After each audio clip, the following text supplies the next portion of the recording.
আসসালামু আলাইকুম। কৃষি জমিতে পোকামাকড় এক অন্যতম প্রধান সমস্যা, যা ফসলের উৎপাদনে ব্যাপক প্রভাব ফেলে। বিশেষ করে মাজরা পোকা ধানের ক্ষেতে মারাত্মক ক্ষতি করে। সময় মতো এই পোকা দমন করতে না পারলে ধানের ফলন মারাত্মকভাবে হ্রাস পেতে পারে। ধানের জমিটা আমার বাড়ি থেকে প্রায় 1 কিলোমিটার দূরে, তাই ফজরের নামাজ পড়েই গিয়েছিলাম মূলত জমিটাকে দেখার জন্য।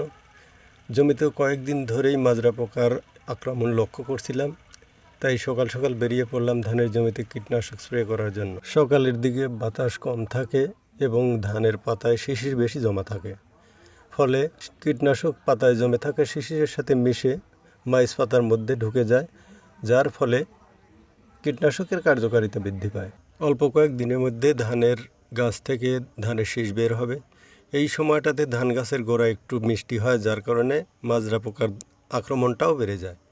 এই সময়টাতে ধানের জমি মাজরা মুক্ত না করতে পারলে ধান গাছ থেকে মরা শীষ বের হবে এবং ফলন মারাত্মকভাবে কম হবে। আমি আশা করছি এই প্রয়োগের ফলে ফসল সুস্থভাবে বেড়ে উঠবে এবং ধানের ফলন বৃদ্ধি পাবে। ধান বাংলাদেশের প্রধান খাদ্যশস্য ও কৃষিপণ্য।